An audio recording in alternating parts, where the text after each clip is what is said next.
Assalamualaikum warahmatullahi taala wabarakatuh. Hai, saya Azman bin Padit, Koprak Sufi. Bersua kita kembali dalam satu program Tai dan juga Jelajah bersama dengan Koprak Sufi. Ini selepas subuh kami keluar berziarah dan melihat suasana di kawasan Kundasang sambil menikmati udara yang segar. Sebab macam mana pun sibuk kita, macam mana pun letih dan capek kita, insyaAllah izin Allah Ta'ala kalau anda sampai ke Kundasang ini, anda dapat merelakskan mind anda ataupun perasaan dan juga jiwa anda. Benarlah kata Rasulullah SAW, berpagi-pagi itu adalah berkat. Jelajah kami kali ini, pagi tadi kami telah ke pasar. Kita telah menyaksikan bagaimana kaum ibu sendiri berpagi-pagi dalam mencari rezeki. Begitu dengan kaum bapa mencari rezeki, yang muda mencari rezeki, dan tidak kurang juga ada di kalangan mereka yang masih berselimut di desa dan ketika ini. Kita bagi kita sebagai orang bandar ataupun orang kota, sekali-sekala kalau kita datang ke kampung-kampung yang sebegini akan menyedarkan kita bahwasanya kehidupan itu bukan hanya berada di dalam lingkungan kita. Sebab itu saudaraku yang dikasih sekalian, kalau anda ingin berjaya, kalau anda ingin menikmati kehidupan yang lagi hebat, bahagia, sukses dan penuh keterujaan, ayo keluarlah dari lingkungan anda.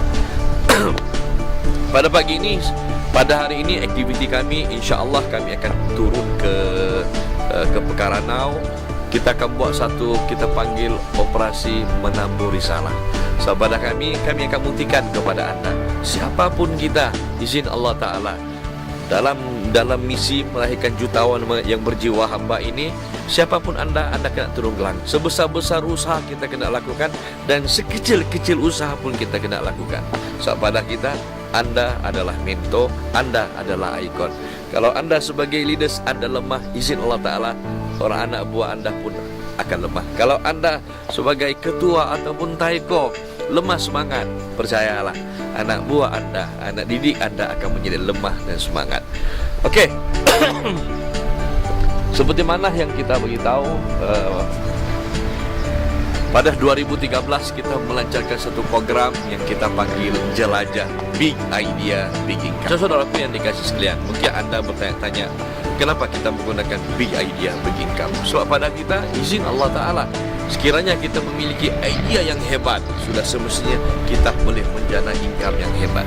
Nah, kalau anda tanya sekoner, iaitu founder ataupun pemilik kepada KFC, sekoner tidak pernah mengimpikan yang bahawasanya idea beliau telah sampai ke Pekan Kundasang, jauh daripada Amerika Syarikat. Anda bayangkan saudaraku yang dikasih sekalian, sekiranya kita memiliki idea yang hebat macam mana sekoner memiliki idea hebat KFC ini, sudah semestinya izin Allah Ta'ala kita mampu menjana pendapatan yang hebat, mampu menjana pendapatan ataupun income yang hebat seperti mana orang-orang hebat ini menjana pendapatan. Adakah idea yang hebat ini hanya milik orang Eropah? Adakah idea yang hebat ini hanya milik orang berpelajaran? Adakah idea yang hebat ini hanya milik orang-orang yang mempunyai edukasi yang tinggi ataupun mempunyai pelajaran yang tinggi? Percayalah saudaraku yang dikasih sekalian, kita kena ingat, keyakinan kita, idea itu milik Allah Subhanahu Wa Taala. Keyakinan kita, rezeki itu milik Allah Subhanahu Wa Taala. Nah, mari di pagi-pagi yang mulia, di pagi-pagi yang berkat ini, sama-sama kita perbaiki hubungan kita dengan Tuhan.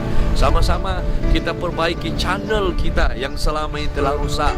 Sama-sama kita meningkatkan kuasa gelombang asonansi antena gelombang tinggi kita. Mudah-mudahan dengan baiknya antena gelombang tinggi kita ini akan kita dapat berhubung terus dengan Allah Subhanahu Wa Taala. Percayalah saudaraku yang dikasih sekalian, Allah pemilik segala ilmu, Allah pemilik segala idea, dan Allah pemilik segala rezeki. Kalau anda inginkan ilmu, minta saja dengan Allah Subhanahu Wa Taala. Kalau anda mau idea yang hebat, minta saja dengan Allah Ta'ala.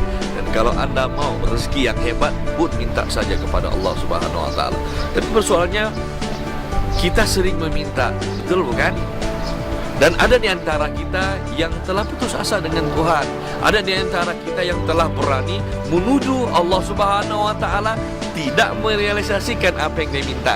Allah Subhanahu wa ada di antara kita yang pandai-pandai dengan beraninya menyalahkan Allah taala. Aku sudah doa pun tak dimakbulkan pun. Tapi pernahkah kita mengoreksi diri kita? Apakah kita layak menuduh Allah Subhanahu wa taala sedemikian rupa? Apakah kita layak memberikan komen kepada Allah Subhanahu wa taala? Percayalah, siapapun Anda, kita tidak ada hak yang telah mendesak Allah Subhanahu wa taala untuk menunaikan pendapat kita. Dan sekali-kali kita tidak layak untuk menghukum Allah Subhanahu wa taala. Dan percayalah, Allah Tuhanku, Tuhan kalian tidak zalim. Allah Tuhanku, Tuhan kalian enggak pernah memungkiri janjinya.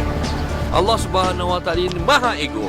Sebab itulah kalau kita minta dengan Allah taala, kita kena tunjukkan kesungguhan kita, buktikan kepada Allah Subhanahu wa taala yang bahwasanya kita layak untuk mencipta kejayaan, yang bahwasanya kita layak mendapat apa yang kita impikan.